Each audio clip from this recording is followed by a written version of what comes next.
So today we'll be talking about Data Feminism by Catherine D'Ignazio and Lauren F. Klein. Paulina, you want to give us a little summary of the book? Sure. So this book outlines a feminist way to approach any kind of data science. Megan, do you have anything to add to that very brief description? I think a lot of people wouldn't understand without reading a book like this what a feminist idea of data science is, are, data Just is, what data it looks. are. I think, yeah, you're what that actually looks like as a framework when it comes Yeah, to data. yeah. There's a concept of feminism that's I would say the political concept of feminism that we see every day, and then there's the way that feminism has an impact on things like data science, and the way that we can use some of the tenets of feminism to be better data scientists. Paulina, what would you say was the part of the book that either most excited you or most worried you? I think that one part of the book that I thought was really important and kind of articulated into words something that I had been kind of personally struggling with when I was talking to different communities about a variety of issues. Actually, is this concept of more data doesn't actually mean better. Specifically because one, the call for more data is usually basically a stalling tactic.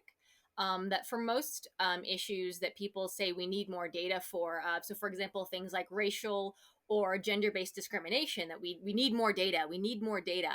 The data actually already exists, and there are a lot of groups that have already been collecting data to prove that this is the case or to demonstrate that it's very difficult to disprove. Um, and that people who are in places of power just don't care to actually look at it.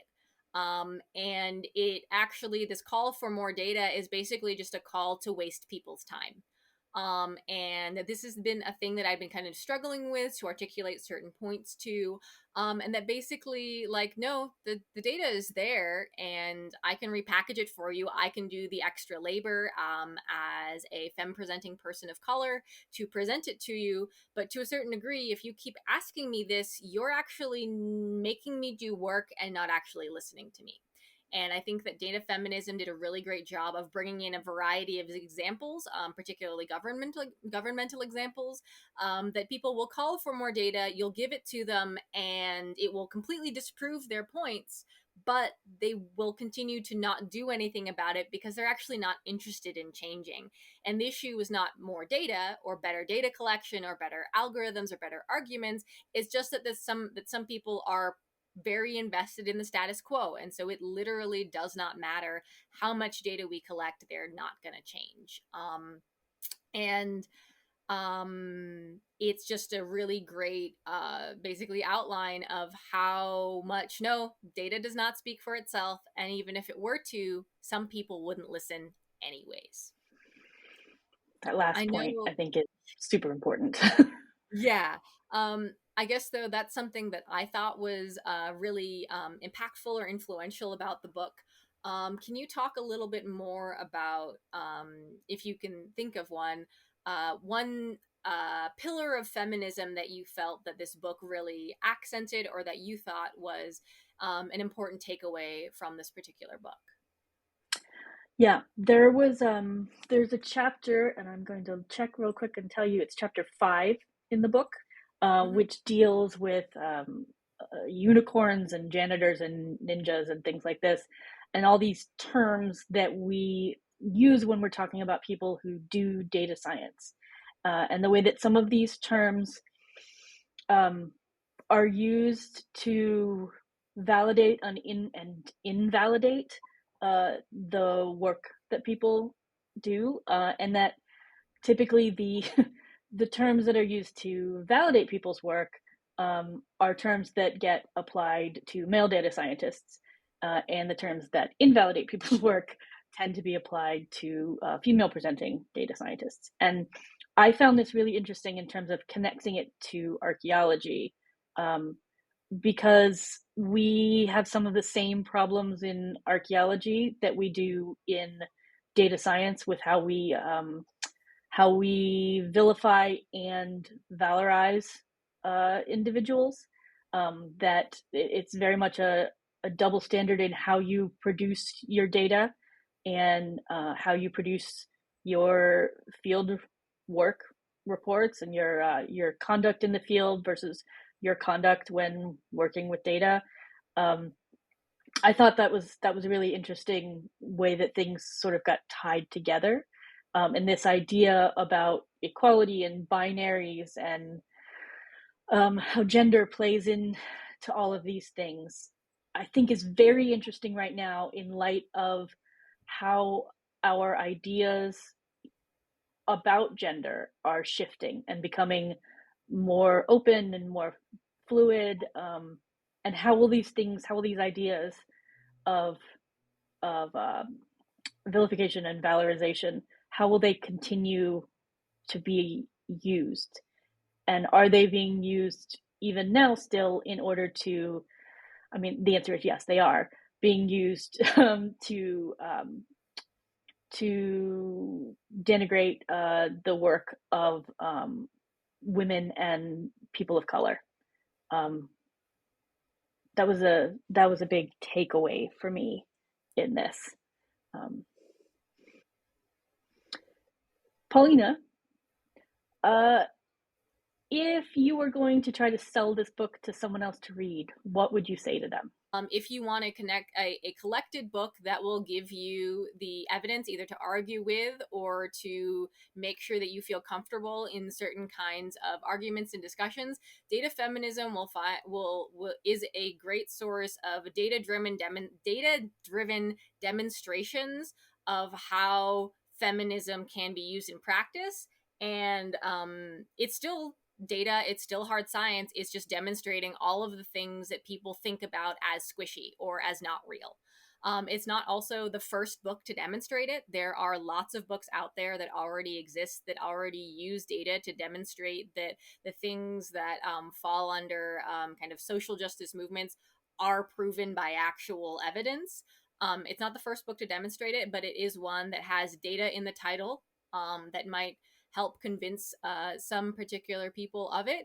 I also feel that if you already are convinced and don't need more of that necessarily, I do think that the book is written by two white women, but one of the things that I like about it being, or am okay with it being written by two white women, is that it's definitely a book that discusses allyship, and they also were very upfront about the fact that they are two white women who come from privileged backgrounds, and I like knowing that from the beginning. They're not hiding that in any way, shape, or form, and so you can use that to understand what their position is, but also I'm happy that someone who has that power and privilege is able to make this book out there so that people who have other stressors and other things that they're taking care of more immediately don't have to take the time to write this book.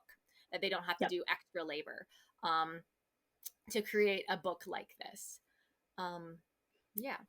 This is a great. Are you going to have an argument with your uncle at Thanksgiving sort of book?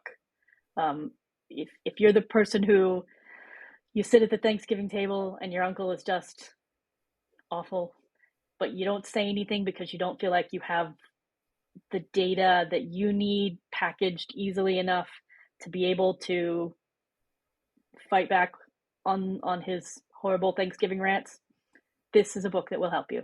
This will give you clear, concise answers so that you can try to make your uncle less awful. Paulina, do you have any suggestions for other media if people enjoyed or were moved in one way or another by by data feminism. And the series that I'm going to recommend by Sherry Thomas is actually the Lady Sherlock series. She has re-explored some of Sir Arthur Conan Doyle's Sherlock works, but with Sherlock Holmes actually being a woman who has to pose as a man to do this work. And what I really love about it is that she does a really great job of exploring how there is no reason why a woman could not embody all of the traits of Sherlock Holmes, but also Charlotte Holmes is still very much a feminine character. She is someone who had a tendency towards sort of what might have been for her period of time to have sort of masculine interests, but at one point she was basically presented with a particular narrative. Hey, you know what? If you find out everything about femininity as you can and still want to be the headmistress of a school, sure, I'll help you be a headmistress of a school, says her dad. So she spends 3 years basically investigating femininity, and she finds that she actually really likes it. She absolutely loves frilly dresses and being an extremely feminine person. At the same time, though, she still retains her analytical self, and so it's a really great exploration of how there is no conflict between the concept of data and rigor or some of these traditional masculine ideas and being extremely feminine. And so I really love that combination. Also, it's just, Sherlock Holmes is a woman. One song that I could recommend that kind of goes along with kind of, at least in the title, the sort of spirit of this work, is a song called Gatekeeper by the group Datu, and just kind of exploring how data is often gate kept by particular communities. Meghan, would you like to recap how you feel like data feminism fits with the theme of what are data for this particular Absolutely. AAI Reads example? The book Data Feminism fits into our what are data category, because it asks us to look at how we interpret data and how we collect data, and decide if the way that we're doing it is fair and equitable, and if it is harmful in a lot of cases. I think it's an interesting book. I think it's a book where there's a lot of other scholarship around this, that you could read if you got deeply interested in this topic. It's a good book. You should read it.